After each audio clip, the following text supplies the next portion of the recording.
अधेड़ उम्र में सास की शादी। रेशमा आज बहुत खुश होती है। आज उसकी शादी को पूरे 10 साल हो जाते हैं। घर में खुशी का माहौल होता है और इसी खुशी में रेशमा घर में तरह तरह के पकवान भी बना रही होती है।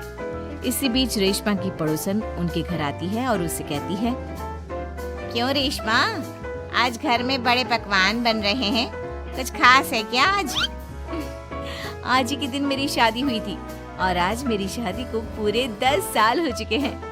अच्छा, शादी से याद आया, रेशमा क्या तुझे पता है हमारे पास वाले ही एक गांव में 70 साल की एक बुढ़िया औरत अपनी दूसरी शादी रचा रही है।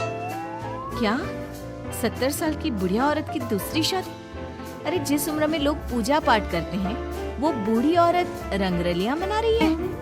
इतना ही नहीं, सुनने में तो ये भी आ रहा है कि उस बूढ़ी औरत के 2 बेटे, बहू और 4 पोते पोतियां भी हैं।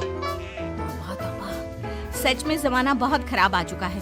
कोई शर्म लिहाज नाम की चीज तो बची ही नहीं इस दुनिया में। हमारे परिवार के तो ऐसे संस्कार नहीं है। रेशमा, जमाना बहुत आगे निकल गया है। आजकल क्या बच्चे और क्या बूढ़े, सभी पर एक जैसी जवानी छा रही है। हमारे लिए तो ऐसा सोचना भी पाप है। वैसे कब है उस बूढ़ी औरत की शादी? आपको कोई जानकारी है क्या?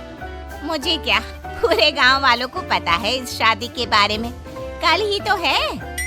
अरे वाह, कल तो योगेश के पापा भी छुट्टी पर है। एक काम करते हैं, हम भी चलते हैं इस बूढ़ी औरत की शादी में। आखिर देखे तो सही कि कौन है वो बेशर्म बुढ़िया औरत जो पोता पोती खिलाने की उम्र में प्यार के फूल खिला रही है। पड़ोसन वहाँ से चली जाती है, जिसके बाद रेशमा सोच में पड़ जाती है। शाम को जब रेशमा का पति अमित घर आता है तो वो रेशमा को हैरान परेशान देखकर पूछता है, क्या हुआ रेशमा, आज बहुत परेशान सी लग रही हो? कुछ खास नहीं, एक बुढ़िया औरत के बारे में सोच रही थी। कौन सी बुढ़िया औरत? रेशमा अमित की ओर देखती है और उसे बताती हुए कहती है, हमारे पास वाले गांव में ही एक बूढ़ी औरत है जो अपनी उम्र के आखिरी पड़ाव में अब लव अफेयर कर रही है और कल उसकी शादी भी है। ताज्जुब की बात तो ये है कि उसके 2 बहू बेटे और 4 पोते पोतियां भी हैं। फिर भी किसी ने उसे नहीं रोका। अरे इतना भरा पूरा परिवार होने के बाद वो अपना दूसरा घर क्यों बसाना चाह रही है? पता नहीं जी, मैं सोच रही थी कल आपकी भी छुट्टी है तो क्यों ना हम भी शादी देखने चले। सुनने में आ रहा है कि कल पूरा गांव जा रहा है उसकी शादी देखने के लिए। रेशमा की बातें सुनकर अमित भी दूसरे दिन उसके साथ चलने के लिए हामी भर देता है। अगले दिन सुबह रेशमा और अमित बच्चों के साथ शादी देखने निकल जाते हैं। गांव से कुछ किलोमीटर की दूरी तय कर रेशमा अपने परिवार के साथ विवाह स्थल पर पहुंच जाती है। यहाँ की साज सजावट कितनी अच्छी लग रही है ना। ऐसा लग रहा है मानो किसी नई नवेली दुल्हन की शादी हो। देखकर तो ऐसा ही लग रहा है, लेकिन वो बूढ़ी औरत है कहाँ पर जिसके इतने किस्से सुनने को मिल रहे हैं? अमित के इतना बोलने की देर होती है और एक अधेड़ उम्र की बुढ़िया औरत दुल्हन के लिबास में सज संवर कर मंडप पर पहुंच जाती है, जिसे देख रेशमा और अमित के पैरों तले मानो जमीन ही खिसक जाती है। मम्मी जी, यहाँ दुल्हन के लिबास में ये सब क्या हो रहा है? अमित, मम्मी, दादी की शादी, वाओ, मजा आएगा। मम्मी शादी कर रही है और हमें बताना भी जरूरी नहीं समझा? क्या अब हम उनके लिए इतने गैर हो गए हैं? कुछ भी हो, मैं मम्मी जी की ये शादी तो बिल्कुल नहीं होने दूंगी। रेशमा अपनी सास सुशीला की तरफ जाती है। सुशीला अपनी बहू को देखकर सकते में पड़ जाती है। रेशमा, तू यहाँ क्या कर रही है? मेरी छोड़िए मम्मी जी, और आप अपना बताइए, आप यहाँ दुल्हन के लिबास में क्या कर रही हैं?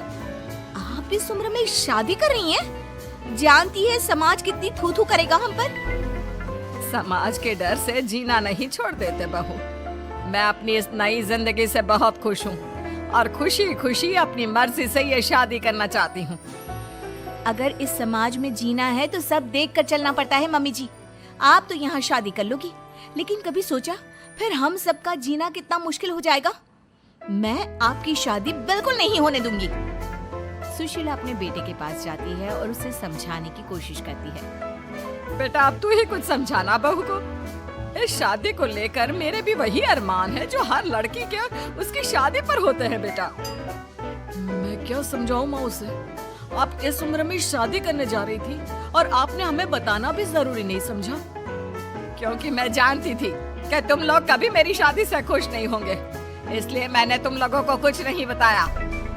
मम्मी जी, ये सब सोचने से पहले कभी आपको हमारी इज्जत का ख्याल नहीं आया? आज आपकी इस हरकत के कारण ही हम समाज में कहीं मुंह दिखाने के लायक नहीं रहे। बहू, कब तक तुम यूं ही समाज के बारे में सोचती रहोगी? ये लोग आज 100 तरह की बातें बनाएंगे और कल को सब भूल जाएंगे। क्या इनके डर से मैं जीना छोड़ दूं? कल तो सभी को मर जाना है, उसमें भी अगर हम ऐसे ही डर डर कर जीते रहे तो कभी खुश नहीं रह पाएंगे। मम्मी जी, बातें बनाना कोई आपसे सीखे। जिस उम्र में आपको पूजा पाठ करनी चाहिए, अपने पोते को गोद में खिलाना चाहिए, उस उम्र में आप फिर से अपना घर बसाने के सपने देख रही हो। यकीन नहीं होता मम्मी, आप इतनी स्वार्थी कैसे हो सकती हो? स्वार्थी? बहू, मैंने अपना पूरा जीवन बाकी सबकी खुशियों के लिए बिता दिया। अमित के पिताजी की मौत के बाद जब मेरे पास दूसरा घर बसाने का मौका था, तब भी मैंने अपने बारे में नहीं सोचा, अपने बच्चों के बारे में सोचा। और आज तुम मुझे स्वार्थी बोल रही हो? क्या एक बूढ़ी औरत के पास दिल नहीं होता? हमें प्यार करने का अधिकार नहीं होता?